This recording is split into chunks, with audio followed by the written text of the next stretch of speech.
nosso quarto shiur sobre a origem do mal.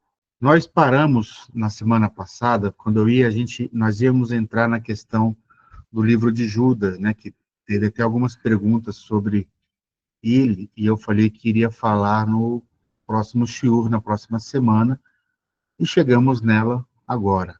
Então, Judas capítulo 1, verso 6, né? Que é um texto, e tem outro texto também que a gente vai olhar, que é 2 Pedro também, que normalmente as pessoas utilizam esse material para tentar respaldar as suas crenças. Mas hoje a gente vai fazer uma análise um pouco mais detalhada desses dois textos, tentando trazer a correta compreensão deles. Então vamos lá para Judas capítulo 1, verso 6, que diz assim: E aos anjos que não guardaram o seu principado, mas deixaram a sua própria habitação, reservou na escuridão e em prisões eternas, até ao juízo daquele grande dia.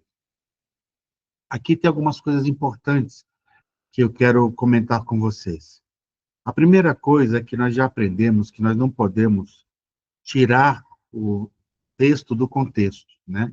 Porque se eu pego esse versículo isolado e tento respaldar a minha teologia em cima só desse versículo, eu estou abandonando o que o capítulo 1 inteiro de Judas está me dizendo. Qual que é a mensagem principal que Judas quer me dizer, né, quer me ensinar, quer me transmitir nesse capítulo 1.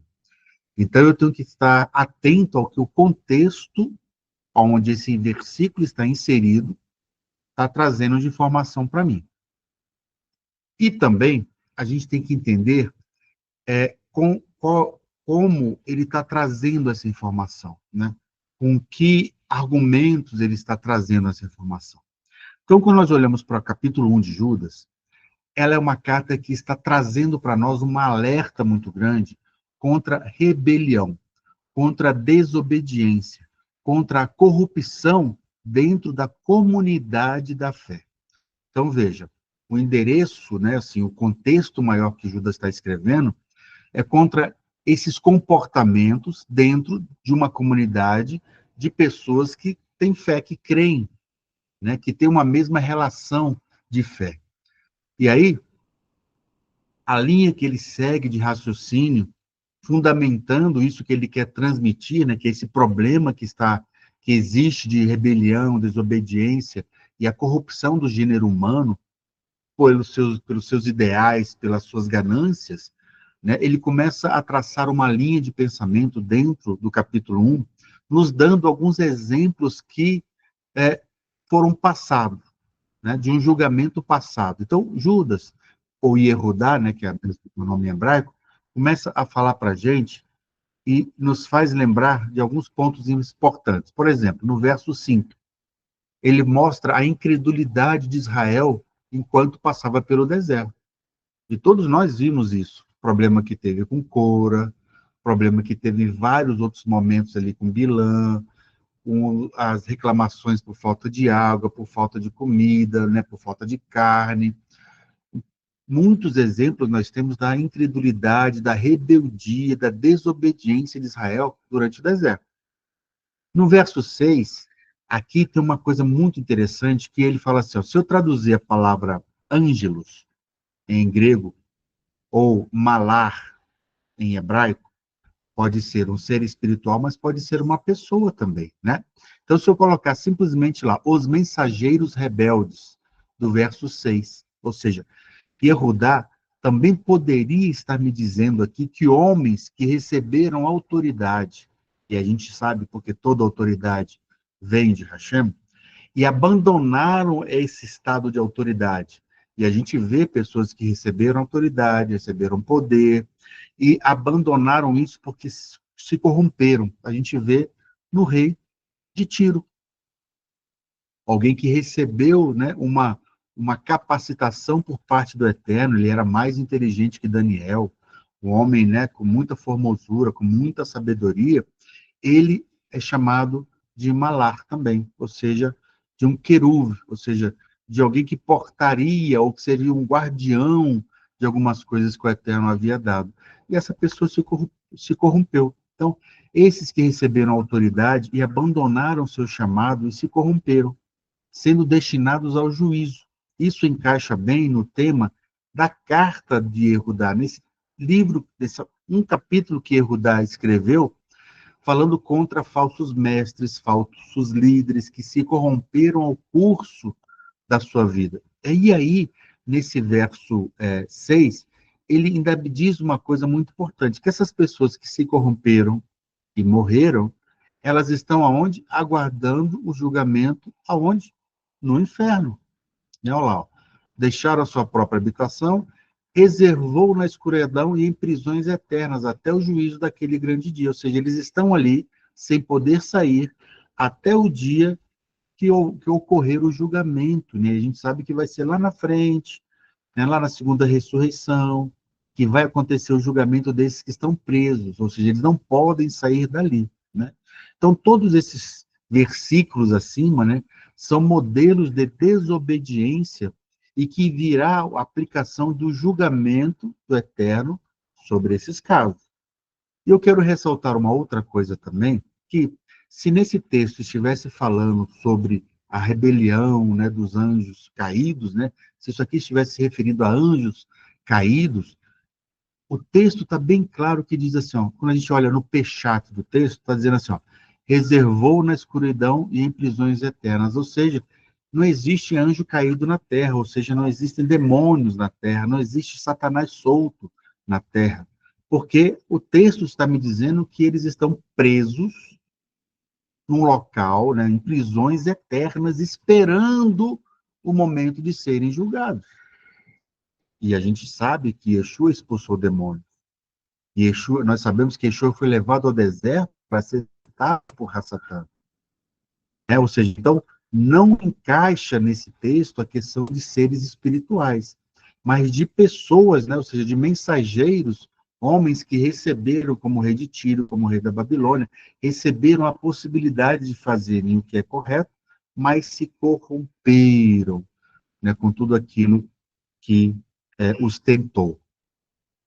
O uso do livro de Enoque, né, nessa passagem de Judas, ao citar essas tradições conhecidas da época, é mais ou menos como se nós pegássemos hoje e imaginássemos na minha época de adolescente, por exemplo, uma literatura que era muito conhecida e muito referenciada, eram as profecias de Nostradamus. Todo mundo começava a falar sobre as profecias de Nostradamus. E o livro de Enoque, ele é um material que foi encontrado em Qumran, né, nos achados de Qumran, na biblioteca de Qumran, que data do 3º século e do 2º século antes de Yeshua, antes de Jesus. E por que ele se torna algo tão conhecido naquele momento? Porque a literatura de Enoque é uma literatura apocalíptica, né? Ou seja, naquele momento Israel estava sobre um domínio, sobre um governo estrangeiro de gentios, trazendo toda uma opressão sobre o povo. Então, esse tipo de literatura, naquele momento histórico, ela toma uma relevância, né? As pessoas começam a acreditar em coisas que não são bíblicas, né? E começam, muitas vezes, a expressar essa fé e essa esperança naquele material extra-bíblico, né? Então, Judas usa dessa crendice, né, que o pessoal naquele momento estava falando, para reforçar a seriedade da obediência, da submissão ao Senhor. Porque ele cita até usando a crença de terceiros. Olha, mesmo vocês crendo nessas coisas, lá nesse texto que vocês creem, e de acordo com o que está escrito lá, que é a rebelião dos anjos, né, os anjos caídos, eles foram acorrentados, eles foram julgados, ou pelo menos eles foram presos em um local aguardando o julgamento. Então, nem na literatura de vocês é permitido a desobediência, a corrupção, né, a desordem, a rebeldia. Portanto, né, nós, como comunidade, como falamos que o objetivo da Carta de Judas é a comunidade da fé, nós devemos manter em obediência, fidelidade e humildade, evitando a soberba e a insubmissão. Então, o Judas e Yehudá estão usando desse material, Enoque e outras tradições, para reforçar esse princípio universal da Torá, que é obediência, fidelidade e humildade. Mostrando que a rebelião contra Hashem vai te levar a um julgamento. E a obediência é o caminho que vai te levar à vida. O foco de Judas não é a ontologia, né, assim, o estado dos seres, se é anjo, se não é anjo, mas a rebelião e a consequência do juízo. Então, a estrutura de Judas, de 1, 5 a 7, e depois no verso 11, nos mostra isso. No verso 5, como eu já falei, né, Israel incrédulo no deserto, rebelião, desconfiança, vem o juízo de Hashem. No verso 6, botei os mensageiros, né, que não guardaram a sua posição e abandonaram o seu lugar, usando um material extra-bíblico. Sobre esses também veio o quê? Juízo. No verso 7, Sodoma e Gomorra, que também transgrediram, né, por imoralidade e outras coisas, também veio o juízo sobre Sodoma e Gomorra. Três outros paradigmas de rebelião. Ele coloca quem? Caim se rebelou contra a orientação do Eterno, compete a você controlar, se rebelou. Balaão, né, Bilam, também se rebela contra Hashem. A rebelião de Cora, né, de Coré, lá que se juntou com 250 príncipes e se levantaram contra Moshe e Arão. Ou seja, Yehudá empilha alguns exemplos para dizer qualquer que seja o status do agente, Israel, vocês querem achar que são anjos? Que anjos, cidades ou falsos mestres, o denominador comum é rebelião contra Hashem e o resultado vai ser juízo. Então, eu estou falando para umas pessoas que muitas vezes estão contaminados com algum tipo de literatura. Então, muitas vezes eu vou usar daquela literatura para explicar para aquela pessoa que o importante é se manter fiel à Torá, fiel a Hashem, obediente à Torá, obediente a Hashem, sem rebelião e sem rebeldia. E é a mesma coisa que acontece em 2 Pedro. Lá diz, porque se Deus não perdoou os anjos que pecaram, mas havendo-os lançado no inferno, os entregou às cadeias da escuridão, ficando reservados para o juízo. É a mesma base de Judas, ou seja, se esses anjos já foram lançados no inferno e lá eles estão presos, né, esperando o dia do juízo, na terra não tem demônio, na terra não tem Satanás, é toda invenção da nossa cabeça, aquilo que Yeshua fez foi um teatro, ele combinou com aqueles gadarenos e com outros para que, né, fingisse alguma coisa. Como nós sabemos que não foi nenhum fingimento e nenhum teatro, né, nós começamos a entender melhor esse texto, colocando ele dentro do contexto da época, onde tinha uma literatura muito consultada e muito conhecida, apesar de que o livro de Enoque nunca fez parte do cânon judaico, em nenhum momento da história, não é que ele foi extraído do cânon, ele nunca fez parte, tá, do cânon judaico. As pessoas tinham essas crendices. E aí, Pedro também está usando o mesmo argumento para falar, olha, se você entende que anjos lá de Enoque, eles erraram, mas nem eles, por terem se rebelado, eles ficaram sem o juízo e sem a condenação. Então, o importante é não se rebele contra Hashem. Essa é a mensagem. Então, a passagem em 2 Pedro, de fato, ecoa o raciocínio de Judas, né? 1,6, usando o exemplo dos anjos que pecaram e foram reservados para o juízo. Essa semelhança mostra que ambos os autores, possivelmente cientes das tradições judaicas, das crendices judaicas, dos contos judaicos, das fábulas judaicas similares, utilizaram o mesmo exemplo para advertir sobre o julgamento que aguarda aqueles que se rebelam contra Hashem. A conexão entre as duas epístolas, né, Judas e Pedro, é frequentemente notada por estudiosos, sugerindo uma possível intertextualidade, ou uso de uma mesma fonte comum de exemplos, né? Ou seja, e a mesma intenção também. E a gente tem alguns outros exemplos para mostrar isso nas escrituras, tá? Não foi só Judas e Pedro que fez. A gente vê que o apóstolo Paulo, ou Rabi Shaul, também fez isso.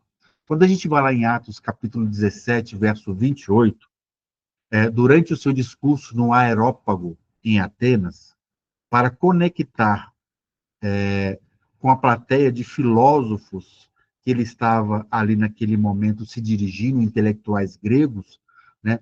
Paulo ou Shaul cita diretamente poetas e pensadores helênicos.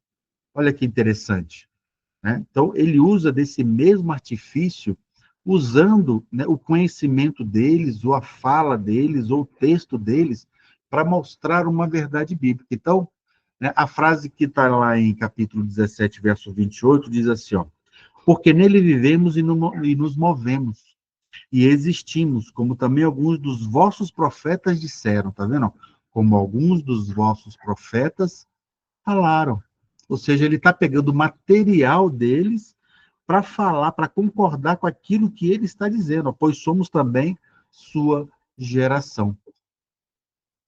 É uma referência ao poeta grego Epimênides. E a frase, pois somos também sua geração, vem de um hino a Zeus do poeta Arato.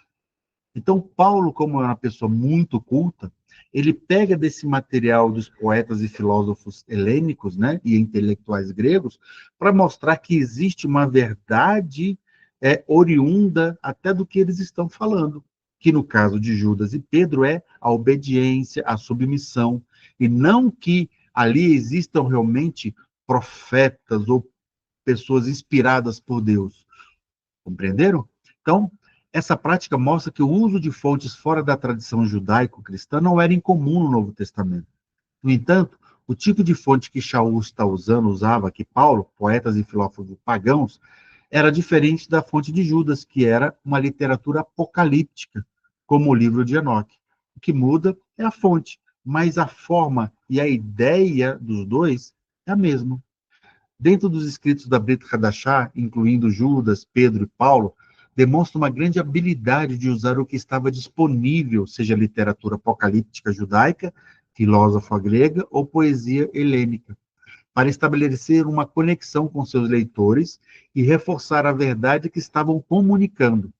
A autoridade de suas mensagens não residia unicamente na fonte do material, mas na forma como ele era utilizado para ilustrar uma realidade da Torá.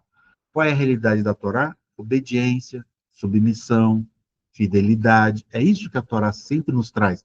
Nos chama para techuvá, ou exortar a comunidade, que é o caso de Judas, exortando a comunidade da fé.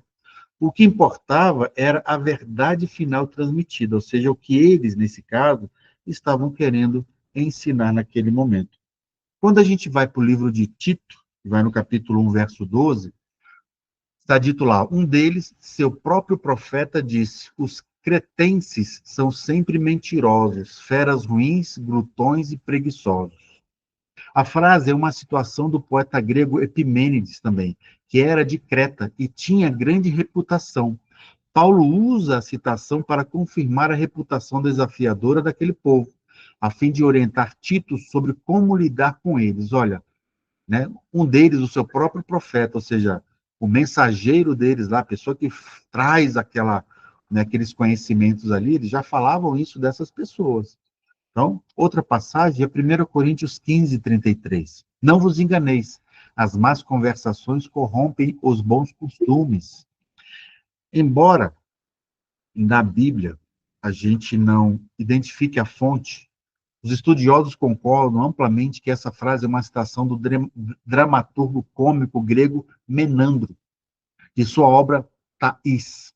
Paulo a utiliza para divertir os coríntios sobre os perigos de se associarem a pessoas que negaram a ressurreição.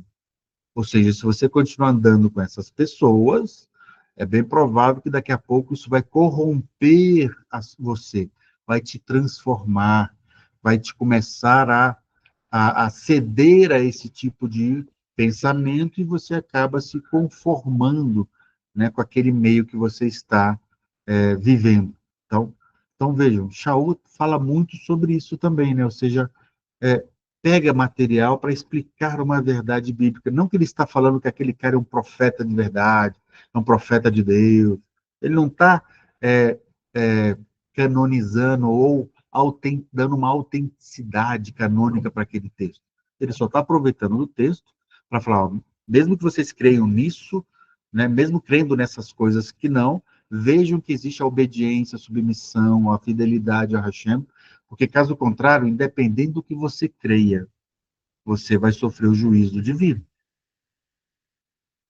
Dito isso, falamos sobre Judas e sobre Pedro. Agora a gente vai lá em Apocalipse, capítulo 12, que é um material que a gente vai falar também, porque muitos acham que ali também mostra a queda de Satanás. E a gente vai ler o capítulo 12 para mostrar o contexto, né, que esse capítulo 12 está inserido e as suas figuras.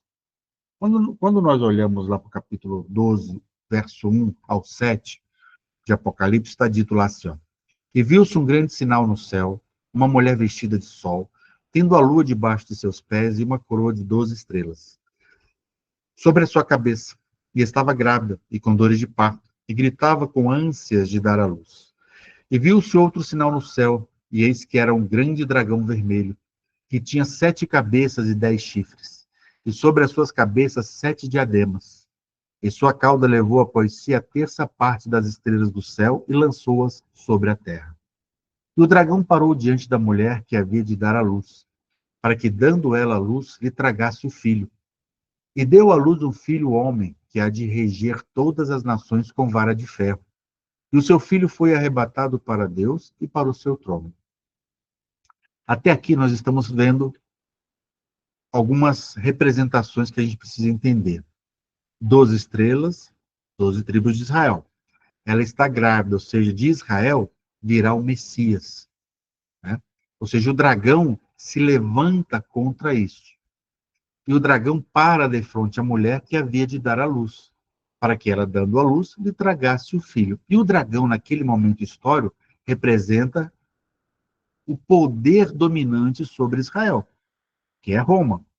Tanto que Herodes depois manda, né, matar crianças de até 2 anos. Então a ideia era tragar esse filho. E deu à luz um filho homem, que há de regir todas as nações, que está de acordo lá com Gênesis capítulo 49, quando Jacó, Israel, abençoa seus filhos, e sobre a tribo de Judá, ele fala, o cetro nunca se apartará de Judá, ele que reinará ou governará sobre os povos, e a ele fluirão os povos, ou seja, mostrando este governo do Mashiach sobre o mundo, né? E o seu filho foi arrebatado, ou seja, ele morre, ressuscita e sobe aos céus, para Hashem e para o seu trono. A mulher fugiu para o deserto, onde já tinha lugar preparado por Deus, para que ali fosse alimentada durante 1260 dias. E houve batalha no céu, Miguel e seus anjos batalharam contra o dragão, e batalhavam o dragão e os seus anjos, ou seja, quando Mashiach sobe aos céus, não há mais lugar para o acusador ali. E esse acusador vai ter que sair deste ambiente, né, desse local. E aí no verso 8 diz lá, mas não prevaleceram, nem mais o seu lugar se achou nos céus, porque a nossa dívida já foi paga, né? Ou seja, não existe mais acusação, o acusador mais nesse caso, ele não tem mais espaço onde Mashiach voltou, reinou, venceu e voltou para junto do Pai. E foi precipitado o grande dragão e antiga serpente chamada o Diabo, e Satanás, que engana todo mundo. Ele foi precipitado na terra, e os seus anjos foram lançados com ele. E ouviu uma grande voz no céu que dizia, agora é chegada a salvação, e a força e o reino do nosso Deus, e o poder do seu Machia, porque já o acusador de nossos irmãos é derrubado, o qual diante do nosso Deus os acusava de dia e de noite. Ou seja, chegou aquele que pagou a dívida, chegou aquele que venceu, então eles agora não têm mais espaço ali. E eles o venceram pelo sangue do Cordeiro, ou seja, pela morte, né, e a ressurreição do Cordeiro, e pela palavra do seu testemunho. E não amaram as suas vidas até a morte. Por isso, alegrai-vos, os céus, e vós que nele habitais. Ai dos que habitam na terra e no mar, porque o diabo desceu a vós e tem grande ira, sabendo que já tem pouco tempo. Ou seja, quando ele desce nesse momento, depois que Yeshua ressuscitou, ele sabe que dali até o final, ou seja, até o momento do juízo final, lhe resta pouco tempo. Então vejam, isso aqui não está falando da queda de Lúcifer lá no início, de Satanás lá no início. Nada a ver com isso.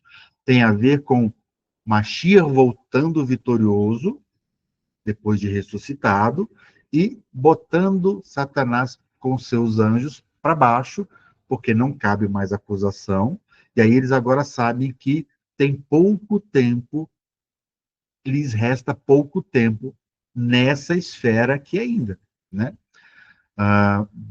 E quando o dragão viu que fora lançado na terra, perseguiu a mulher que dera à luz a um filho homem. Ou seja, quem foi que deu à luz a um filho homem? foi Israel, né? Foi Miriam, mas Israel. E foram dadas à mulher 2 asas de grande águia, para que voasse para o deserto e ao seu lugar, onde é sustentada por um tempo, e tempos, e metade de um tempo, fora da vista da serpente. Verso 14. Mateus, no capítulo 2, do 14 ao 22, ao 12, nos, nos diz apenas o motivo do retorno, e não em anos ou data. Mateus capítulo 2, verso 14 ao verso 22. Então lá diz assim: E levantando-se, tomou o menino e sua mãe de noite e foi para o Egito, e esteve lá até a morte de Herodes, para que se cumprisse o que foi dito da parte do Senhor pelo profeta que diz: Do Egito chamei o meu filho. Então Herodes, vendo que tinha sido iludido pelos magos, né, vamos deixar assim por enquanto, irritou-se muito e mandou matar todos os meninos que haviam em Belém. Então vejam, o dragão, frente à mulher que ia dar à luz, tentou tragar essa criança, mas o Eterno a protegeu. Ele, irado, manda matar as crianças, né, com a idade, acho que até 2 anos. E em todos os seus contornos, de 2 anos para baixo, segundo o tempo que diligentemente inquiriria dos magos.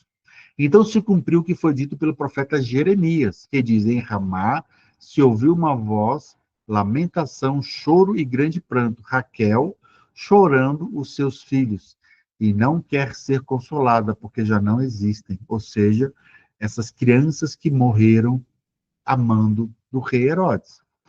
Morto, porém, Herodes, eis que o anjo do Senhor apareceu num sonho a José no Egito, dizendo: Levanta-te e toma o menino e sua mãe e vai para a terra de Israel, porque já estão mortos os que procuravam a morte do menino. Então se levantou e tomou o menino e sua mãe e foi para a terra de Israel. E ouvindo que Arquelau reinava na Judéia, em lugar de Herodes, que era o filho, né, de Herodes, Arquelau o Grande, seu pai receou ir para lá, mas avisado num sonho por divina revelação, foi para as partes da Galileia. Então veja que essa parte de Mateus, né, está lá explicada lá no livro de Apocalipse capítulo 12. A figura, a fuga, né, na verdade, de José para o Egito, transcorre durante o período da perseguição do rei Herodes, o Grande, que governou a Judéia do ano 37 antes da Era Comum até o ano 4 da Era Comum, antes da Era Comum. A maioria dos estudiosos data o nascimento de Yeshua entre o ano 6 da Era Comum e 4 da Era Comum, porque vejam, 4 da Era Comum é quando ele morre. Então, 4, Yeshua já foi avisado de que morreram as pessoas que perseguiam, que ele poderia voltar para Israel. Então, antes do ano 4 é o ano que Yeshua nasce, tá bom? Quando saiu a família de Yeshua do Egito, governava a Judéia um dos filhos de Herodes o Grande, Arquelau. Assim, até o outono do primeiro ano de governo de Arquelau, a família de Yeshua permaneceu no Egito. Não é possível especificar, mas provavelmente eles não permaneceram no Egito mais do que 2 anos e alguns meses. E aí a gente pode entender a passagem, né, que muitas vezes Apocalipse não coloca a coisa na ordem cronológica, quando fala assim, ó, foram dadas à mulher, ó, deram à luz, né, perseguiu a mulher que dera à luz, e foram dadas à mulher 2 asas de grande águias para que voasse para o deserto, no lugar onde é sustentada por um tempo, tempos e metade de um tempo. Um tempo, 1 ano, né, depois 2 anos, e provavelmente alguns meses depois. Então, alguns estudiosos entendem que esse foi o período que José e Miriam, Yosef e Miriam permaneceram no Egito, protegidos, guardados da serpente, né, ou seja, de Roma. Do verso 15 ao verso 17, diz lá: E a serpente lançou da sua boca atrás da mulher água como um rio, para que pela corrente a fizesse arrebatar. E a terra ajudou a mulher, e a terra abriu a sua boca, e tragou o rio que o dragão lançara da sua boca. E o dragão irou-se contra a mulher, e foi fazer guerra ao remanescente da sua semente, os que guardam os mandamentos de Hashem e têm o testemunho de Yeshua HaMashiach. Então, o dragão, quando a gente olha lá que é o dragão, né, que é a antiga serpente, Satanás, né, desde aquele momento em diante, ele faz guerra contra os remanescentes da semente. de Israel. Aqueles que possuem duas coisas importantes. Eles guardam a Torá, né, que é os mandamentos de Hashem, e têm o testemunho de Yeshua HaMashiach, ou seja, reconhecem Yeshua HaMashiach como o Mashiach esperado de Israel, aquele que morreu, ressuscitou ao terceiro dia e está ao lado de Hashem nos céus. Então, com isso, a gente começa a entender, né, que o mal não se rebelou. O Eterno nos criou dessa maneira, para que tivesse uma função a ser executada, porque nós escolhemos lá no início, através de Adão e Rava, desobedecer a um ensino, a uma instrução de Hashem. E quando nós fizemos isso, né, tudo já estava desenhado por Hashem, para que nós também pudéssemos escolher obedecer a Hashem. E aí eu tenho que ser provado a cada momento, às vezes tentado, né, para que eu possa fazer as escolhas corretas, de perseverar até o fim, para que eu possa, como diz em Apocalipse, guardar os mandamentos de Hashem, a Torá, e ter o testemunho de Yeshua, reconhecer Yeshua como Mashiach, eu possa alcançar o mundo vindouro. Com isso, nós encerramos, né, essa parte a origem do mal,